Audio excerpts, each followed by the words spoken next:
시청자 여러분 안녕하십니까, 임학대표입니다. 예, 오늘도 목요일 어김없이 찾아뵙겠습니다. 이번 달에 있었던 이제 빅 이벤트, 국내 증시는 참 어제나 오늘이나 뭐 그날이 그날 같고요.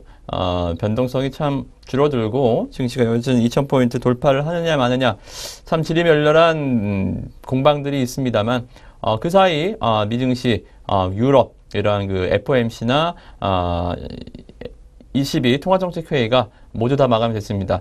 월 초에는 22 통화정책회의가 잘 마감이 됐고, 또 FOMC가 이제 어제부로 잘 종료가 됐습니다. 그러면서 다우존스 사상 최고치 S&P가 사상 최고치가 올라갔죠. 3대 지수 모두 좀 강세를 보이고 있고, 선진국 증시는 뭐 이보다 더 좋을 수는 없다라는 말이 정말 맞을 정도로 좀 강세를 이어나가고 있는데, 국내 증시는 그런 얘기들이 상당히 좀 소원한 것 같습니다. 그래서 오늘 이 시간에도 마찬가지로 일단 그 차별화 양극화가 되는 이유와 원인과 이 FOMC가 과연 어떠한 코멘트가 나왔고, 또 거기에 따른 향후 우리나라 코스피 향배 방향성을 집중적으로 살펴보고요. 또 종목들 시장에서 좀 이겨낼 수 있는, 여러분들 또 한 주간 수익률을 책임질 수 있는 종목들까지 알차게 1시간 또 진행을 해보도록 하겠습니다. 잠시 후에 다시 찾아뵙도록 하겠습니다.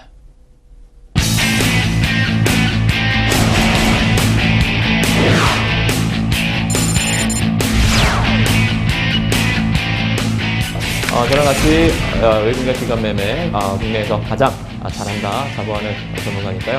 같이 매매를 열심히 또 해주셨으면 고맙겠고요.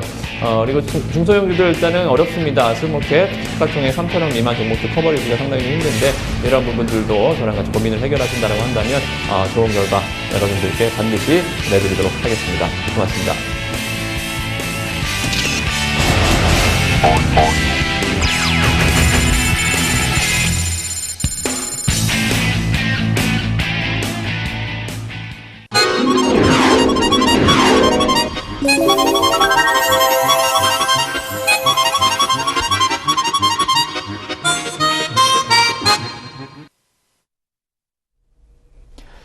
자, 일단은 뭐 너무나 좋은 미국 증시부터 볼까요? 우리나라 증시가 상당히 조금 고전을 하지만, 그래도 뭐 미 증시가 떨어지는 것보단 아무래도 좀 올라가는 게 낫지 않을까요? 네, 그렇게 좀 생각이 드네요. FOMC 회의가 어제부로 드디어 끝났습니다. 그래서 이번 달에는 일단 주요 이벤트들이 어느 정도는 좀 마무리가 될 수가 있다라고 좀 보여지는데요. 시장의 예상치에 부합을 했다. 그래서 미국 증시가 일단 안도 랠리, 말 그대로 어떻게 될까? 혹시라도 시장의 매파적인 발언이나 또 혹시 모를 또 금리에 대한 또 이 코멘트들, 시장이 지금 가장 두려워하는 것은 양적 완화 축소 테이퍼링은 이미 100억 달러 규모로 축소가 계속 이어지고 있고, 연내 금리를 인상하지 않을까 이러한 좀 우려감들이 있었는데, 그 부분들을 확실하게 좀 노이즈를 지지직 제거시켜주면서 미국 증시가 안도 랠리를 이어나갔습니다. 시장의 예상치 범위 내에서 벗어나지 않았고요. 좀 살펴보면 순차적으로 지금 100억 달러 규모씩 양적 완화 규모를 축소하고 있단 말입니다. 지금 월 자산 매입 규모를 지금까지는 450억 달러를 매입을 해주는 겁니다. 즉 유동성을 보강해주기 위해서 나라가 월 자산을 매입 규모를 450달러를 쏘았는데, 이걸 이제 점차적으로 축소를 하는 거죠. 그러니까 예를 들면 아이한테 용돈을 이제 10,000원씩 줬다가 이제 9,000원, 8,000원, 7,000원으로 이제 점점 내려가면서 이제 매입 규모를 축소하면서 점차 이제 돈줄을 좀 쬐면서 유동성을 흡수하는 이러한 그 전략이 바로 테이퍼링이죠. 그래서 월 자산 매입 규모 450억 달러. 좀 더 깊게 들어가 보면 뭐 여러분들이 뭐 그냥 들어만 두십시오. 장기 국채가 250억 달러, 그리고 MBS 모기지 채권이죠. MBS 채권이 200억 달러에서 이제 장기 국채 350억 달러가 장기 국채가 이제 200억 달러, 그리고 MBS가 150억 달러로 이제 축소가 확정이 됐습니다. 확정이 됐고, 그리고 제로금리 수준, 이게 가장 중요하죠. 그죠? 제로금리. 과연 지금 현재 유지하고 있는 0에서 0.2%대 초저금리, 말 그대로 꽁돈이란 말이죠. 이 달러 캐리의 가장 큰 원동력이다, 엔진이다라고 볼 수 있는 금리 부분을 시장이 가장 두려워했고요. 연내 축소 언제 옐런의 입만 시장이 쳐다보고 있었단 말입니다. 근데 옐런 의장이 역시 양적 완화 종료 이후에도 테이퍼링이 450억, 350억, 250억, 150억 하다가 이제 땡 끝나겠죠. 그러면 금리를 그 다음에 바로 인상을 할 것이냐라는 부분에 대해서 이미 양적 테이퍼링에 대해서는 당위성을 얻었고요. 과연 금리 부분을 건드릴 것이냐에 대해서 이후에도 옐런 의장이 발언하기를 이후에도 유지를 하겠다라고 이제 밝혔고, 이러한 부분들에 대해서 이 FOMC에 관련한 절대, 그러니까 말 그대로 한 표의 반대도 없이 만장일치로 의원들의 통과가 이루어졌다라는 측면에서, 이게 만약에 뭐 10명 참여했는데 4명이 반대하고 6명이 찬성해서 뭐 이번이 통과가 됐다라고 하면 이건 또 언제 뒤바뀔지 모르지만 만장일치로 이 부분들이 통과했다라는 게 패스죠. 통과했다라는 게 어제 S&P 500의 사상 최고치를 견인할 수 있었던 가장 큰 원동력이다라고 보시면 될 것 같습니다. 그래서 연준 의원들도 옐런도 마찬가지지만 올해는 아닐 것 같고 한 내년쯤에 가지 않을까. 그러니까 시기적으로 뭐 12월과 1월 뭐 그 한 달 차이가 있겠습니다만 어떻습니까? 올해와 내년이라는 어감은 굉장히 좀 강한 어감이 좀 들죠. 그렇기 때문에 올해는 최소한 없을 것이다. 옐런도 마찬가지, 의원들도 마찬가지로 한 목소리로 비둘기파적인 발언. 시장이 좀 비둘기파가 있고 매파가 있죠. 비둘기파. 예를 들어서 뭐 닥터둠 같이, 루비니 교수 같이 무조건 안 좋대요. 그죠? 올라가도 안 좋다 그러고 떨어지면 박살난다 그러고 언젠가 대공황이 온다 그러고 이런 그 극단적인 매파가 있는 반면에 극단적인 또 비둘기파도 있죠. 예를 들면 제가 봤을 때는 이제 이 극단적인 비둘기파가 옐런보다는 좀 드라기 총재가 ECB 유럽중앙은행 총재가 더 굉장히 가장 큰 비둘기가 아닌가 좀 생각이 듭니다. 양적 완화를 위해서 우리는 모든 것을 할 준비가 돼 있다. 금융위기 때부터 이런 부분들을 강조하면서 지금까지 유럽 시장을 이끌어왔던 가장 큰 비둘기다라고 좀 보시면 될 것 같고요. 그러니까 뭐 비둘기의 순위를 매겨보면 뭐 이게 뭐 큰 의미가 있겠습니까만은 드라기 총재 가장 큰 비둘기고요. 그 전 의장이죠. 전 의장 버냉키 뭐 지금은 상관이 없는 사람이지만 올해 2월에 임기가 끝났죠.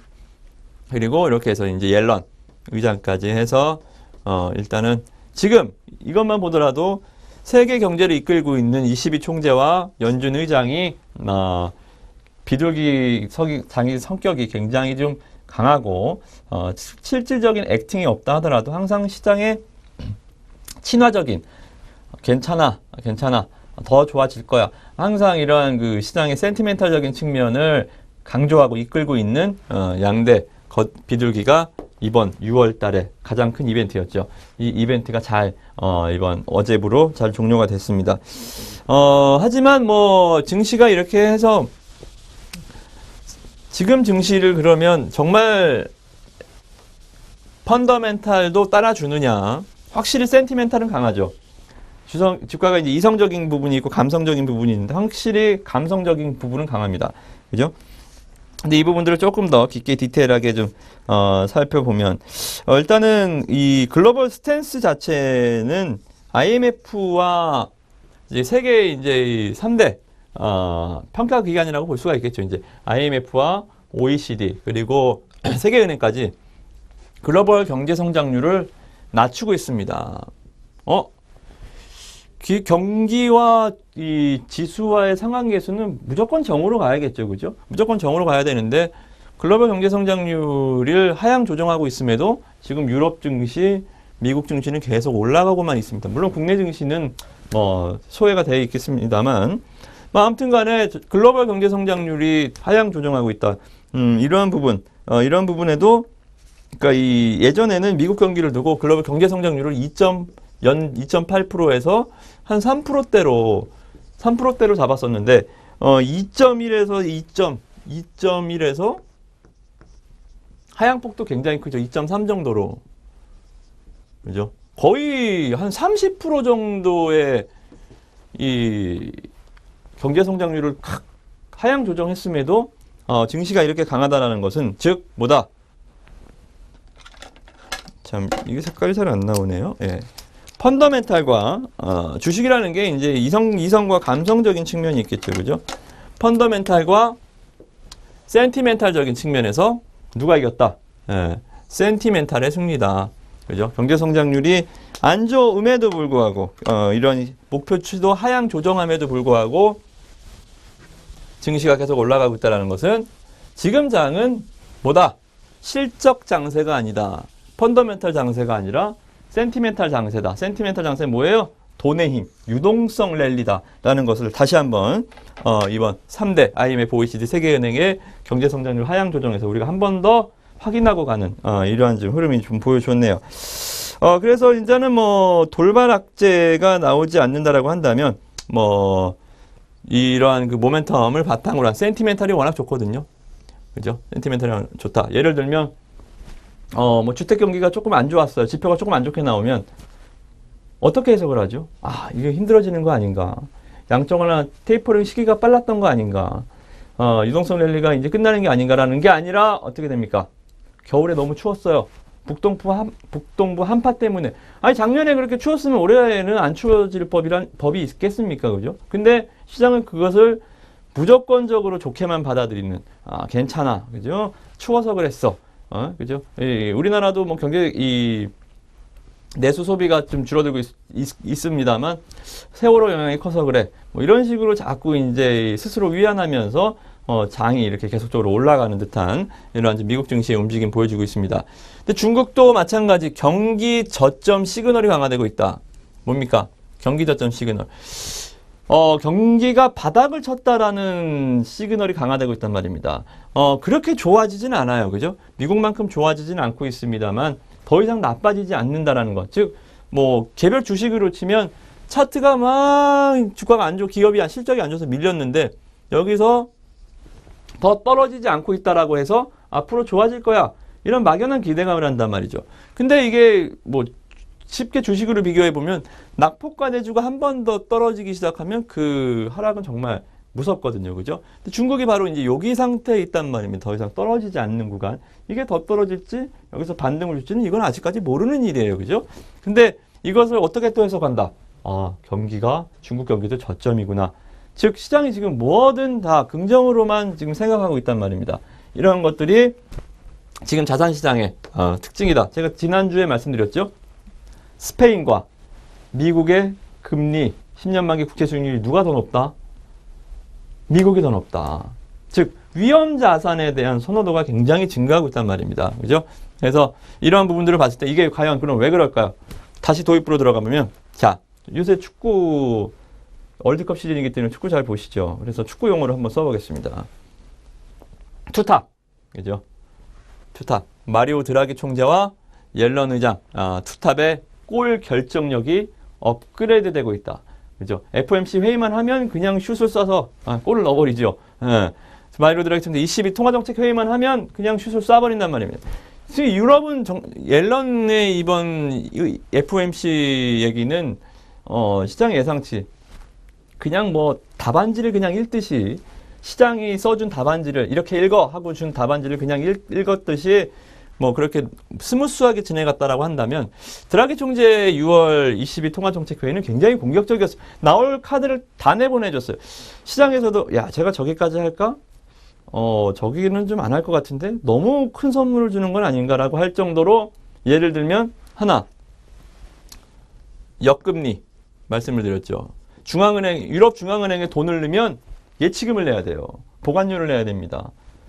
사상 초유의 이 마이너스 예치금리까지 나오고 동시에 LTRO 프로그램까지 중소기업 대출 확대죠. LTRO 프로그램까지 진행을 하는 굉장히 강한 말 그대로 마리오 총재가 입만 센 게 아니구나. 이 추진력과 시장을 정말 사랑하는 사람이구나. 주식시장을 사랑하는 사람이구나.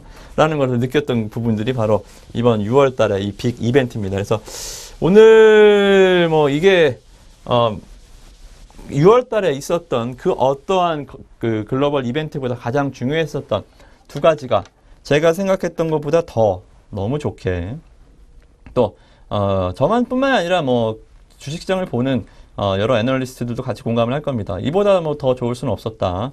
상당히 스무스하게 그리고 굉장히 좀 양대 축 이 총재들의 의장의 이 발언들 여전히 큰 비둘기구나. 우리 편이구나라는 것을 시장의 편이구나라는 것을 다시 한번 확인할 수 있었던 아주 기분 좋은 소식이 아니었나 좀 생각이 듭니다. 자, 그래서 뭐 두 가지 ECB 통화 정책과 어제 끝난 FOMC까지 좀 살펴봤고요. 자, 근데 문제는 남의 나라 얘기란 말입니다, 그죠? 남의 나라 얘기다. 아무리 그게 두 개가 좋으면 뭐 합니까? 코스피 오늘도 S&P 사상 최고치를 또 경신했네.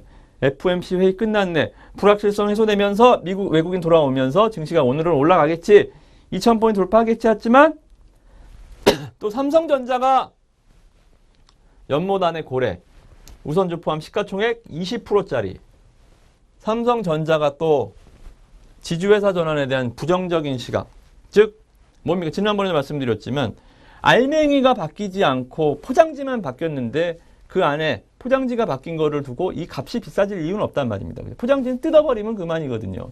안에 내용물이 좋아져야 그 높은 가격, 더 비싼 가격을 받을 수가 있는데 삼성전자의 지주회사 전환에 대해서는 그것이 일단은 되는지 안 되는지도 모르고 되는 게 과연 타당성이 있는지 쉽게 전환이 될 것인지 아무것도 필요 없이 그냥 삼성그룹 관련주가 테마성으로 올라가 버렸단 말입니다. 그러한 그 올라가서는 안 될 주식이 판도라 상자라 그랬죠. 열어서는 안 될 상자가 열려버리니까 증시가 2000포인트를 혼자 쓰고 올라갔다가 지금 다시 쓱 내려오는 삼성전자 차트를 잠깐 볼까요? 삼성전자 차트 잠깐 보면 굉장히 주가가 어려워졌습니다. 말 그대로 어려워졌다. 올라가서는 안 되는 자리에 올라갔다가 그 거품이 이제 빠지고 이 삼성전자에 대한 이제 시장 시각 자체가 굉장히 좀 부정적으로 돌아가면서 HTS 접속이 안 되네요. 그래서 좀 이따가 좀 시간을 좀 두고 보도록 하겠고, 뭐 아무튼 삼성전자의 이 흐름 자체는 상당히 좀 부정적이었다라는 게 일단 지금 첫 번째 시각입니다. 그리고 두 번째는 외국인 순매수가 이 불규칙 바운드다. 불규칙 바운드. 시장을 올리는 건 누구죠? 외국인이죠. 그 시장이 급락할 때 받치는 거는 기관이지만, 왜죠? 기관 투자자들은 펀드, 그네들의 원천, 힘의 원천, 총알, 주식형 펀드로 자금이 유입이 돼야 총알을 쏘겠죠. 그죠? 그리고 외국인들의 힘의 원천은 바로 또 이 글로벌 자금 동향, 이머징 쪽으로의 자금 동향 있겠죠. 근데 지금 창이 무뎌지고 있습니다. 외국인 순매수. 지금 HTS가 안 켜져서 수급 상황을 지금 이따가 좀 봐드릴 텐데, 외국인 순매수 창이 무뎌지고 있다. 하루에 3천억, 4천억, 선물 5천 계약, 만 계약씩 사던 외국인들이 6월 초가 좀 지나가면서부터 또 조금 비실비실 되더니 이제는 막 하루 사고 하루 팔고 스탠스를 읽을 수 없을 정도 불규칙 바운드. 내일은 살까? 오늘 살까?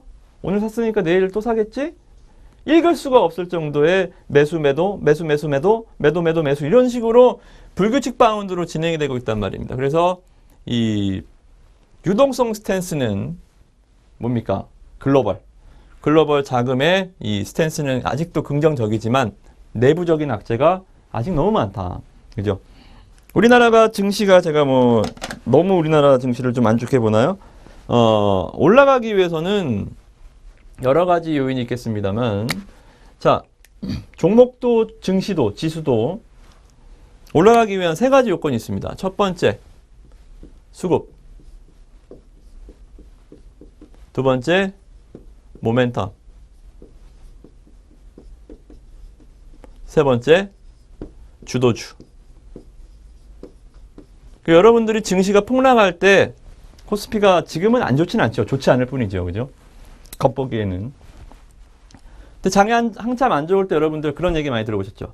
산무장세. 세 가지가 없습니다. 산무장세. 이래서 장이 약합니다. 그 산무가 바로 이겁니다. 이 세 가지입니다. 수급이 없다. 외국인이나 기관 투자자 수급이 없다. 모멘텀이 없다. 실적이나 아니면 미국과 유럽과 같은 이 통화정책 당국자들의 이 센 발언들. 지금 한국은행 총재 가만히 있습니다. 우리나라 대통령 가만히 있죠. 유럽은 당장 옆나 이웃나라 일본만 보더라도 아베 총리의 이 굉장히 공격적인 발언, 그죠? 이 엔화 약세를 촉발시킨 엔캐리 자금을 이 시장에 퍼뜨릴 수 있는 굉장히 강한 발언들, 그리고 환율 시장에서 우리나라 환율 지금 1020원대가 지지가 안 되고 있습니다. 우리나라 같은 수출 주도형 국가가 환율이 1020원대가 지지가 안 되니까 어떻습니까? 현대차, 기아차 완전 발목이 잡혀서 꼼짝달싹을 못하고 있습니다. 그죠? 삼성전자는 스마트폰 성장 둔화에 따른 성장성 둔화에 따른 이제 모멘텀 부재로 주가가 올라갔다가 지금 굉장히 빠른 속도로 내려오고 있단 말입니다. 뭐가 없어요? 주도주가 없다. 모멘텀이 없다. 유일하게 시장이 버틸 수 있었던 이유, 2000선을 돌파할 수 있었던 이유는 딱 하나였습니다. 수급 하나였는데 이것마저도 지금 이것마저도 모른다. 그죠? 이것마저도 지금 모른다. 그래서 결론을 내드립니다. 박스권 돌파를 위한 한 방이 없다. 한 방이 없다. 박스권 돌파를 한 방. 2000선 돌파를 안착을 2050으로 60으로 올라갈 키커가 없다. 한 방이 없다. 골 결정력이 없다. 그래서 미증시가 올라갔다라고 내일 뭐 미증시가 뭐 막말로 얘기해서 5%가 오르더라도 오늘 밤에 국내 증시와는 더 이상 연관성을 찾지 말자. 그죠? 그래서 이런 결론을 좀 내드리도록 하겠고, 여러분들 시장에 분석할 시간에 종목에 집중하십시오. 지금은 시장 지수가 안 가고요. 업종 순환매가 안 돌고 주도주가 없는 장세이기 때문에 종목에 집중하시면 됩니다. 수익 날 수 있는 종목도 얼마든지 있고요. 중소형 실적 우량주들 맨날 삼성전자, 현대차, 기아차, 철강화학, 조선 할 필요 없습니다. 그죠? 실적 좋은 종목들 코스닥에서 이런 종목들 꼽아서 들어가면 5일선을 타고 쫙 올라가는 종목들 굉장히 많거든요. 이런 종목들이 될 수 있는 종목들 잠시 후에 소개를 해드리도록 하겠습니다.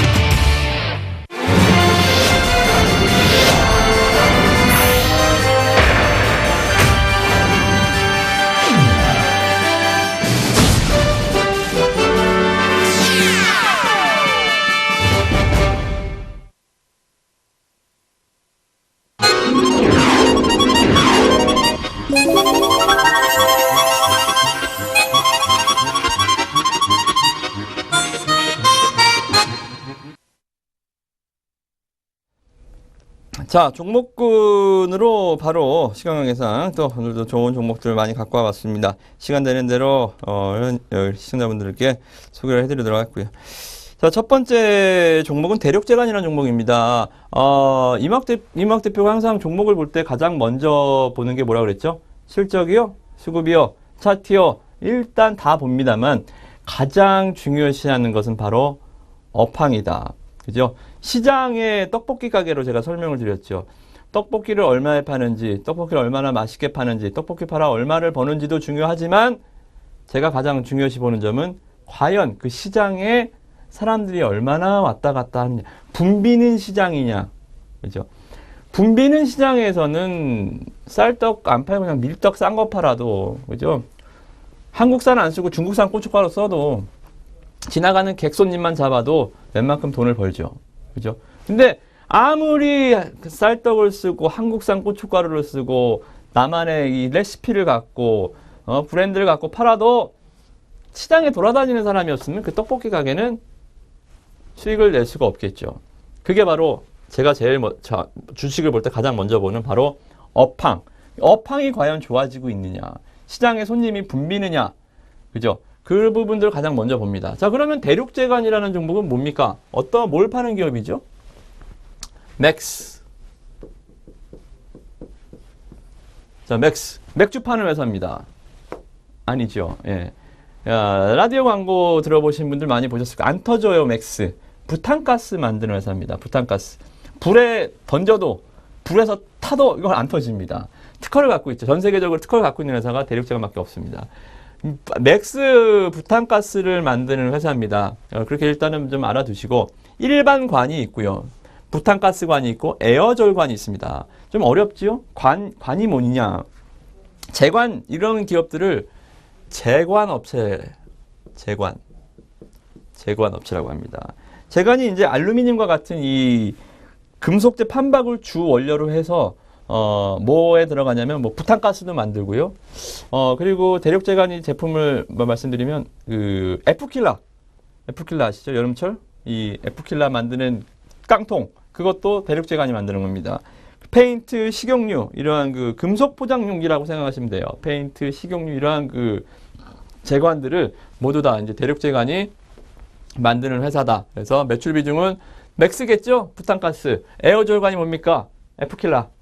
20%, 40%, 일반관이 35%. 가스통이죠. 가스통 35%. 그래서 이 매출 비중 갖고 있고 안 터지는 부탄가스를 이제 CRVKN이라고 합니다. CRVKN 개발로 시장 점유율이 꾸준히 상승하고 있어요. 시장 점유율 꾸준히 상승하고 있고 이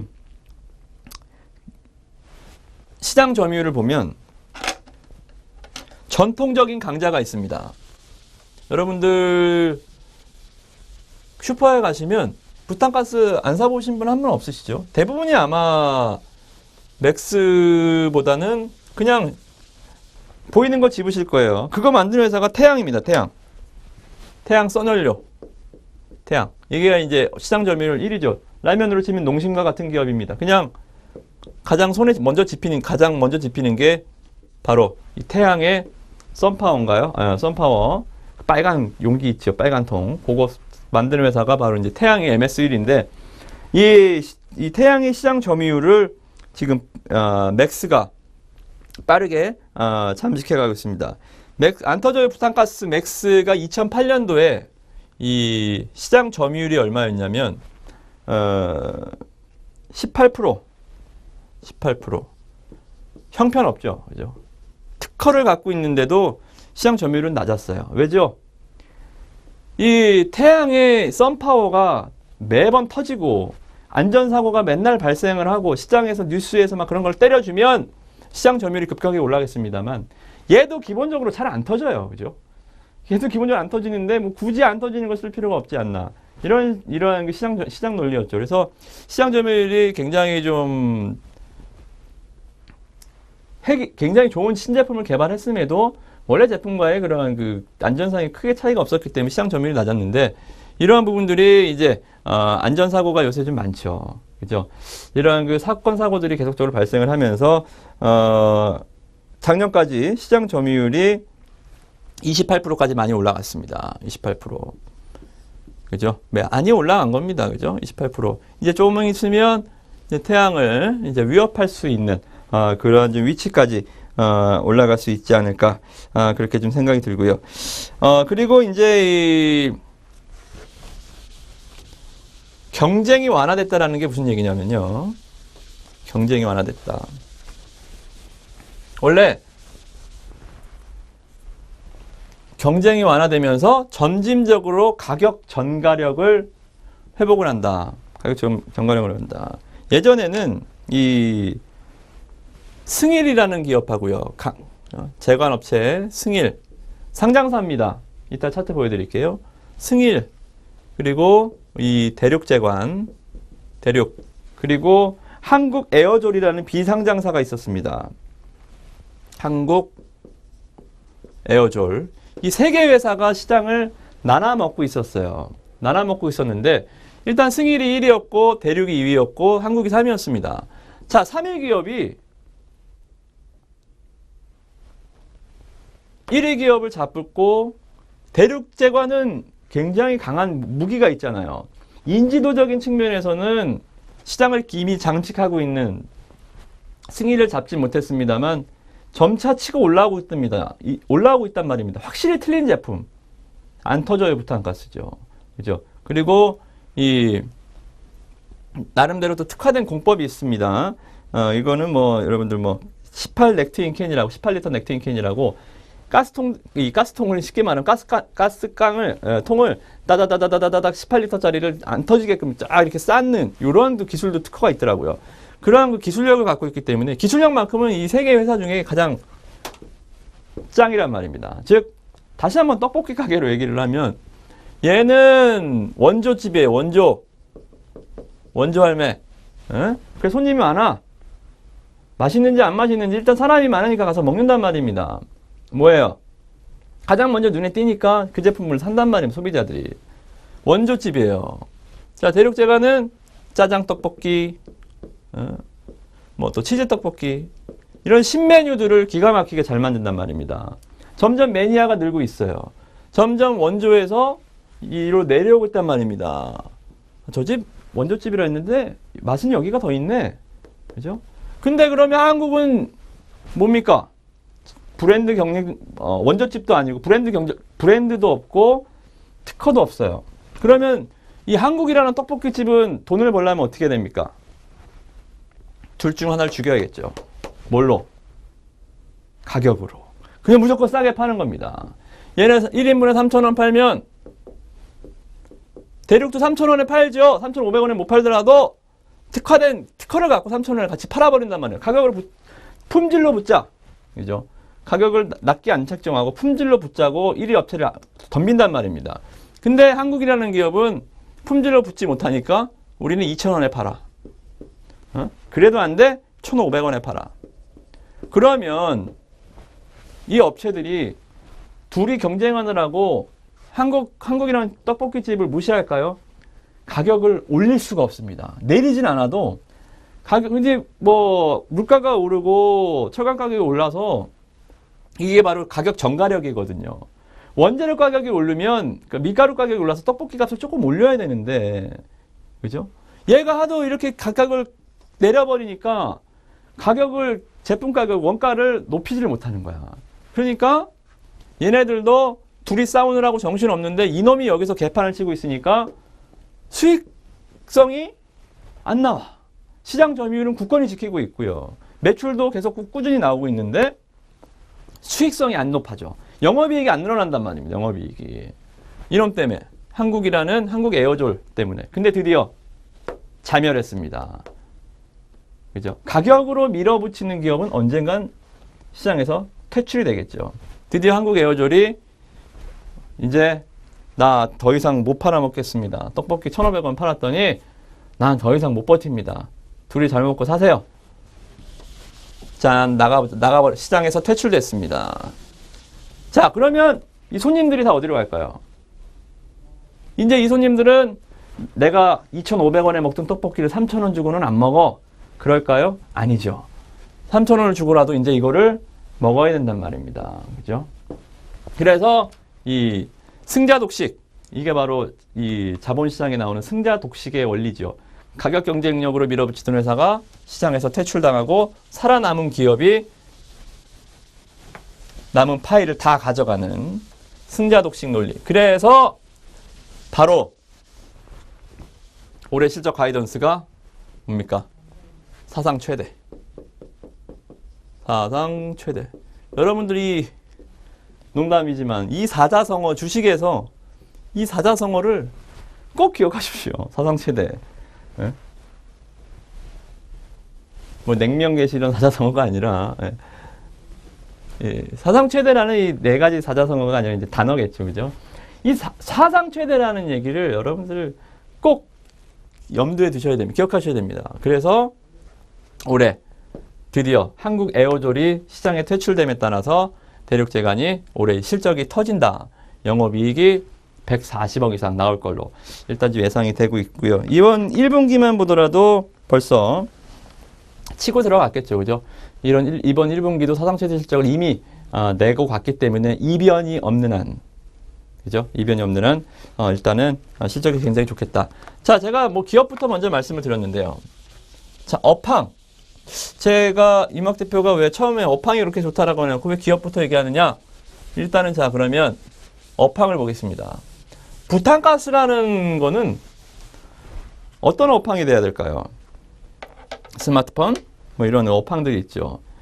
건강식품, 제가 뭐 내추럴 엔도텍 말씀드린 건강식품, 아니면 KT 뮤직 같은 음원 스트리밍 서비스, 뭐 이런 업황들이 다 있단 말입니다. 아니면 건축제에서 리모델링, 건자재, 가구 이쪽도 있고요. 자, 그러면 부탄가스는 도대체 뭐가 올라갈까요? 업황이 바로 캠핑족이죠. 캠핑족 증가, 레저, 레저. 자, 주 5일 근무제. 이번 5월, 6월 정말 연휴가 죽였죠. 그죠? 너무 좋더라고요. 대체휴일제. 이런 것들, 삶의 질을 향상시키기 위한 이 레저 문화가 대세로 자리 잡고 있고요. 이런 것도 바로 불황형 흑자기업이라고 볼 수가 있죠. 예를 들면 제주항공의 AK홀딩스, 그리고 티웨이 항공의 티웨이홀딩스, 저가 항공사들. 지갑에 돈이 두툼하고 경기가 좋고 하면 어떻습니까? 여행 갈 때 아시아나항공 타고 대한항공 타고 여행도 하나 투어, 모두 투어를 이용한단 말입니다. 근데 돈이 없고 지갑이 얇으니까 여행 가긴 가야겠고 제주항공 타고 티웨이 항공 타고 여행도 뭐 레드캡 투어, 뭐 참 좋은 레저, 참 좋은 여행 이런 그 직판 여행, 저가 여행사들을 간단 말입니다. 대륙자원도 마찬가지. 지금 경기가 허락이면 캠핑보다는 좋은 리조트, 경관이 수려한 좋은 호텔 이쪽으로 가겠지만 지금 소비자들의 지갑이 얇다 보니까 캠핑하는 캠핑. 물론 캠핑도 요새 엄청 비싸죠. 캠핑 장비들. 그러한 그 캠핑 장비들을 부여하는 것도 일단은 좀 사치스러운 측면이 있겠습니다만 대부분의 캠핑족들은 저가. 호텔 가는 거와 캠핑 가는 게 캠핑이 비싸면 호텔 가서 가는 게 편하겠죠. 그죠? 캠핑족이 증가하고 있고 레저 인구가 증가하고 있습니다. 이러한 부분들. 자, 투자 아이디어는 항상 여러분들 주위에 있다 그랬습니다. 지금 보면 올해 기준에서 캠핑 인구가 300만 명이 넘어갔고요. 300만. 저도 캠핑을 갔다 왔거든요. 그죠? 저도 캠핑을 갔다 왔습니다. 300만 명이 넘어가고 있고 국내에서 운영되고 있는 캠핑장도 1,300여 개. 자, 여러분들 투자 아이디어를 하나 얻어봅시다. 자, 지금 당장 컴퓨터 앞에 계신 분들은 소셜을 들어가 봅니다. 쿠팡, 티몬, 위메프, 뭐 셋 중에 아무나 들어가 보세요. 여행 레저를 쳐봅니다. 불과 작년, 재작년만 하더라도 리조트, 콘도 이러한 그 숙박시설들이 대부분을 차지하고 있었다라고 한다면 지금은 뭡니까? 굉장히 많은 대다수의 소셜들이 캠핑, 그죠? 캠핑, 차, 아니면 뭐 텐트, 여러 가지로 저가 상품들이 캠핑 관련한 제품들이 굉장히 많이 올라와 있는 걸 확인할 수가 있습니다. 이게 바로 투자 아이디어라는 거죠. 그죠? 이 업황, 대륙제간 업황까지 좋고 실적 좋고 지금 기관 순매수가 잠깐 차트로 넘어가 봅니다. HCS가 안 켜집니다.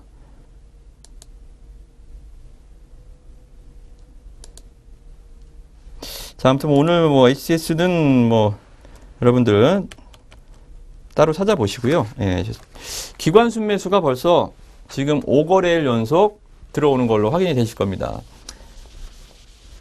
실적 좋고, 업황 좋고, 수급 좋고, 차트 좋고,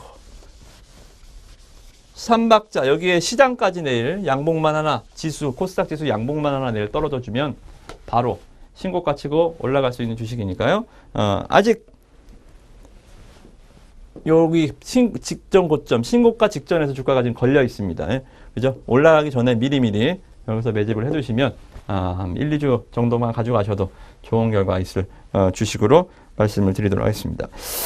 자, 두 번째 종목은 간단하게 보겠습니다. 텍셀 네트컴. 자, 참 임학대표 갖고 오는 종목들 생소한 종목 많죠, 그죠? 그만큼 열심히 분석하고 노력하고 종목 발굴을 합니다. 텍셀 네트컴입니다. 원래는 정보기술이나 네트워크나 유지보수 이런 솔루션 업체입니다. SI 업체라고 그러죠. 우리나라 코스닥에 SI 업체 정말 많아요. 그냥 이름 한 200개는 될걸요. 그죠? 좀 뻥 좀 치면요. 그냥 뭐 이 네트워크나 컨설팅이나 유지보수 들어가면 그냥 다 시스템 통합 업체라고 합니다. SI 업체라고. SI 업체가 굉장히 많아서 특징은 없어요.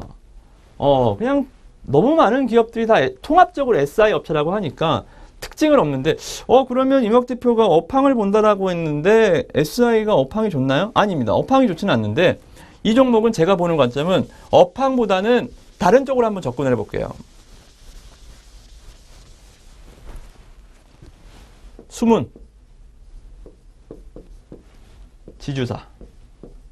오! 텍스레트컴 처음 들어보는데 이 지주사야? 1,000원대짜리가? 맞습니다. 지주사입니다. 여기서 제가 이 텍스레트컴을 보는 가장 긍정적인 이유는 만약에 텍스레트컴이 작년에 계열사로 편입한 한중 선박기계가 상장사였다라고 한다면 저는 이거를 샀을 겁니다. 한중 선박기계를 못 사기 때문에, 비상장사기 때문에 이 주식을 사는 마음으로, 한중 선박기계를 매수하는 마음으로 이 어미 텍스레트컴을 매수를 하는 거죠. 한중 선박기계가 굉장히 좋아요. 한중 선박기계가 뭐 만드는 회사냐면 플로팅독이라고요. 플로팅독.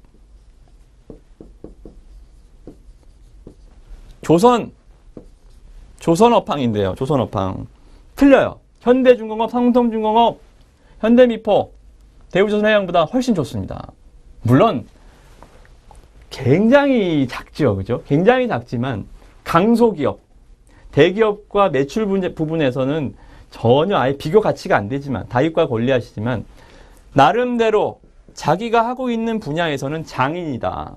장인이다. 즉 신발을 대규모로 만드는 나이키와 같은 회사는 아니지만 수제 신발을 아주 이쁘게 꼼꼼하게 만들어서, 그죠? 단 10켤레를 팔더라도 수익성이 빵빵한 그런 장인과 같은 조선사라고 보시면 됩니다. 플로팅독을 만드는, 플로팅독이 뭐냐면 해상에서, 그러니까 바다 위에서 선박을 만드는 거예요. 그러한 장비를 까는 겁니다. 선박을 건조할 수 있도록 바지선이라고 그러죠. 바지선. 그러니까 해상에서 배를 만들 수 있는 바지선을 만드는 회사를, 바지선을 플로팅독이라고 합니다. 그거를 아주 특화되게 만들고 있어요. 최근에 공시를 보면 브라질 조선소로부터 820억 수주를 해왔습니다. 수주. 820억 수주. 일본, 우리나라가 지금 조선 업황이 굉장히 안 좋죠. 가격에서 중국한테 밀리고, 기술에서 일본한테 밀리고, 우리나라 지금 조선 수주 물량이 세계 3위입니다. 일본한테도 밀렸어요. 왜죠? 중국한테는 옛날에 밀렸으니까, 일본한테 왜 밀렸죠? LNG선이 발주가 안 돼서 조선 업황이 안 좋아요. 우리나라가 제일 잘하는 게 LNG선인데요. 천연가스 자원개발선인데, 미국에서 셰일가스를 개발하는 바람에 이 LNG선 발주가 필요성을 많이 못 느낀단 말입니다. 그죠? 그래서 지금 조선 업황은 굉장히 안 좋은데, 이럼에도 불구하고 이 플로팅독이라는 특화된 바지선을 만드는 걸로 일본과 중국의 경쟁사를 물리치고 브라질 수주를 820억짜리 수주를 따냈단 말입니다. 최근에 한중선박기계, 이러한 레퍼런스가 있고요. 작년에 매출이 얼마였냐면, 한중선박기계, 텍스레트컴은 솔직히 볼 필요 없어요. 이 기업이 뭐 하는 기업인지 알 필요 없단 말입니다. 한중선박기계, 무조건 한중선박기계. 작년에 매출액이 1,425억. 영업이익 얼마? 154억. 와우. OP 마진, 영업이익률이 10%가 넘어가죠. 계산을 안 해봤지만 일단 140억 넘어가면 150억이니까 영업이익률 일단 한 10% 이상은 되잖아요. 그냥 계산 안 해봐도. 조선, 환율이 이 모양인데 해외로, 이거 내수 비중 없습니다. 100% 수출 회사예요. 100% 수출인데 원달러 환율이 이 모양인데 영업이익률을 10% 이상 낼 수 있다. 장인이란 얘기입니다. 플로팅독 분야에 우리나라 자랑스러운 장인과 같은 기업, 한준선박기계. 그래서 이 한준선박기계를 여러분들이 매수할 수가 없으니까요. 이 엄마 텍스레트컴을 매수할 수밖에 없다. 그래서 이 숨겨진 히든 지주사, 중소형 지주사들 주가가 굉장히 좋았죠.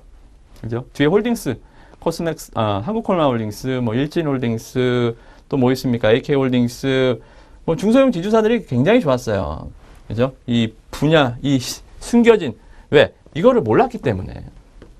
근데 이게 시장의 수면 위로 올라오면 얘의 주가는 이제 알 사람들이 다 알 때쯤이면 주가는 이미 저 멀리 가 있을 겁니다. 이건 지금 우리만 아는 거죠? 네, 잘 보시고 다음 주 잘 공략해 보시기 바라겠습니다. 자, 잠시 후에 다시 패스를 들어가겠습니다.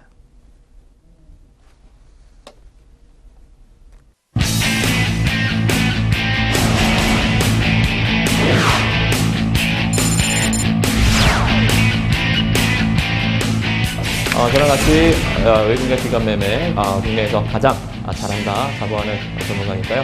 같이 매매를 열심히 또 해주셨으면 고맙겠고요. 그리고 중소형주들 일단은 어렵습니다. 스몰캡, 시가총액 3천억 미만 종목들 커버리기가 상당히 힘든데 이런 부분들도 저랑 같이 고민을 해결하신다고 한다면 좋은 결과 여러분들께 반드시 내드리도록 하겠습니다. 고맙습니다.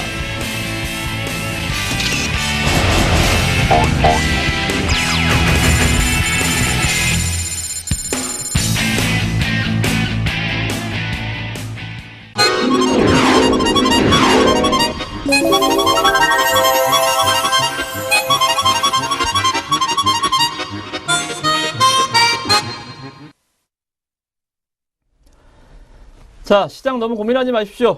일단은 뭐 변동성 장세, 뭐 2000포인트 돌파 그런 얘기는 일단 시장에 수익이 안 나는 사람들의 핑계거리일 뿐입니다. 언제 우리나라가 개인 투자들 계좌가 지수가 2000포인트 간다고 2200 간다고 수익이 났습니까? 여러분들 계좌가 그랬습니까? 아닙니다. 시장이라는 것은 그래요. 방향성을 맞춘다라고 해서 수익이 나는 게 아닙니다. 즉 지수가 2000포인트에서 만약에 1900까지 떨어졌다. 그러면 전 종목이 다 떨어집니다. 근데 1900 다시 2000포인트 올라갔다. 100개가 다 떨어졌으면 100개가 다 올라갈까요? 그 중에 20개가 채 못 올라갑니다. 그래서 주식이 참 어렵죠. 따를 땐 다 떨어져도 올라갈 땐 내 종목은 안 올라가니까. 근데 여러분들 우리가 보는 종목들, 이막 대표의 스몰캡 종목들 어떻습니까? 시장이 떨어질 때 딱 버티죠. 뒷심을 21선, 11선 딱 버티다가 지수가 다시 안정을 찾으면 또 재빨리 위로 뛰어 올라가는 종목군들, 그만큼 실적, 성장성, 수급 모든 것들을 아우르는 종목군들을 보기 때문이죠. 매매에 있어서 이러한 부분들 여러분들 지금 짧은 시간, 1시간 동안이지만 어려우신 분들이 많이 있을 거고요.